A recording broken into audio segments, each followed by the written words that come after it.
Hi friends, എല്ലാവർക്കും നമ്മുടെ പുതിയ വീഡിയോയിലേക്ക് സ്വാഗതം.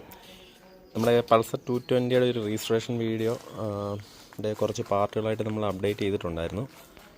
അപ്പോൾ അതിൻ്റെ ഒരു നെക്സ്റ്റ് വീഡിയോ ആണിത്. അപ്പോൾ നമ്മൾ ഓൾമോസ്റ്റ് വർക്കും പെയിൻറ്റിങ്ങും കാര്യങ്ങളും എല്ലാം തീർത്തിട്ടുണ്ട്. ഇനി ചെറിയ കുറച്ച് പണികളൊക്കെ ഉണ്ട്. നമ്മളുടെ ബൈക്കിൻ്റെ ടാക്സ് നമ്മൾ അടച്ചിട്ടുണ്ട് ലാസ്റ്റ് വീക്ക്. അപ്പോൾ ഒഫീഷ്യലി ഈ ഒരു ബ്ലാക്ക് റെഡ് തീമിലേക്ക് കളറിലേക്ക് നമ്മൾ മാറ്റുകയാണ്.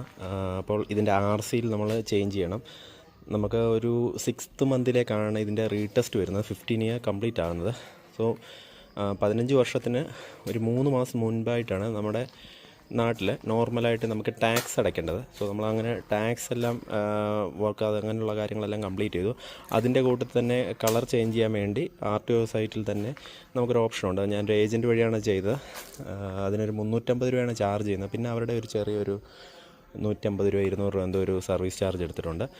അപ്പോൾ നമ്മൾ അത്രയും ചെയ്തതിന് ശേഷം RTOയിൽ പോയിട്ട് നമ്മൾ അവരുടെ ഒരു റിക്വസ്റ്റ് ലെറ്റർ എഴുതി കൊടുക്കണം. നമ്മുടെ ബൈക്ക് ഇന്ന കളറായിരുന്നു, അതിൽ നിന്ന് നമ്മളുടെ ഏതാണോ കളർ മാറ്റാൻ നിങ്ങൾ പ്ലാൻ ചെയ്യുന്നത് ആ ഒരു കളറിലേക്ക് മാറ്റാൻ അനുവാദം തരണമെന്നുള്ള രീതിയിൽ ഒരു റിക്വസ്റ്റ് എഴുതി കൊടുത്ത് RTOയുടെ ഒരു അപ്രൂവൽ വാങ്ങണം. അതിന് ശേഷം വേണം ശരിക്കും ഈ പറഞ്ഞിരിക്കുന്ന ഓൺലൈനിൽ കളറിന് വേണ്ടി അപ്ലൈ ചെയ്യാൻ വേണ്ടി, മോഡിഫിക്കേഷൻ അപ്ലൈ ചെയ്യാൻ വേണ്ടി.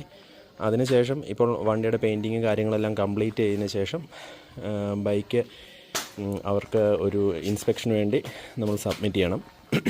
അപ്പോൾ ഞാൻ വിചാരിക്കുന്നത് നാളെ തന്നെയാണ് ഇതിന് പ്ലാൻ ചെയ്തിരിക്കുന്നത്. ബാക്കി ഈ ഇൻസ്പെക്ഷനും കാര്യങ്ങൾക്കും എല്ലാം പറഞ്ഞിരിക്കുന്നത്. അതിന് പ്രത്യേക ഡേറ്റ് ഒന്നുമില്ല. നമ്മൾ ഈ ഒരു രജിസ്ട്രേഷൻ ചെയ്തതിന് ശേഷം 1 വീക്ക് 2 വീക്ക് അങ്ങനെയൊന്നുമില്ല. അവരോട് ചോദിച്ചതിന് അനുസരിച്ച് അവർ രജിസ്ട്രേഷൻ ചെയ്തതിന് ശേഷം വണ്ടി ക്ലിയർ ആക്കി കൊണ്ടുവന്ന് സബ്മിറ്റ് ചെയ്യുക എന്നാണ് പറഞ്ഞിരിക്കുന്നത്. ഇപ്പോൾ പെയിൻറ്റ് ചെയ്തതിന് ശേഷം നമ്മൾ ചെയ്തത് നോർമലി ഒരു വാക്സ് കോമ്പൗണ്ട് വെച്ചിട്ട് ഒന്ന് റബ്ബ് ചെയ്തിട്ടുണ്ട്. അത് ഫൈൻ മെറ്റീരിയൽ വെച്ചാണ് റബ്ബ് ചെയ്തത്. അതുപോലെ തന്നെ അതിന് ശേഷം സെറാമിക് വാഷിൻ്റെ മെറ്റീരിയലാണ് നമ്മൾ അപ്ലൈ ചെയ്തിരിക്കുന്നത്. അത്യാവശ്യം പെയിൻറ്റ് ചെയ്തിട്ട് അത്യാവശ്യം നല്ല ഗ്ലോസ് ഫീലൊക്കെ ഉണ്ട്. അതുകൊണ്ട് അധികം മറ്റ് കൂടുതൽ വർക്കിൻ്റെ ആവശ്യമായിട്ട് എനിക്ക് തോന്നിയില്ല. അപ്പോൾ ഈ ഒരു ceramic material normal wash material തന്നെ അപ്ലൈ ചെയ്തപ്പോൾ അത്യാവശ്യം നല്ല ഗ്ലോസ് ഫിനിഷ് കിട്ടിയിട്ടുണ്ട്. അപ്പോൾ ഇതിൻ്റെ നെക്സ്റ്റ് ഇതിൻ്റെ ഒരു ഇൻസ്പെക്ഷൻ 6th മന്തിൽ ഞാൻ പറഞ്ഞല്ലോ 15 ഇയർ കംപ്ലീറ്റ് ആകുമ്പോൾ നമ്മുടെ റീടെസ്റ്റിൻ്റെ സമയത്തേക്ക് കുറച്ചുകൂടെ ബെറ്റർ ആയിട്ടുള്ള ഒരു മെറ്റീരിയലും അപ്ലൈ ചെയ്യണമെന്നാണ് ഞാൻ പ്ലാൻ ചെയ്യുന്നത്. അപ്പോൾ അതുവരെ തൽക്കാലത്തേക്ക് ഇപ്പം വളരെ പെട്ടെന്നായിരുന്നു കാര്യങ്ങളൊക്കെ. അപ്പോൾ അതിനുവേണ്ടിയുള്ളൊരു പെട്ടെന്നുള്ളൊരു പ്രിപ്പറേഷനായിരുന്നു ഇതെല്ലാം.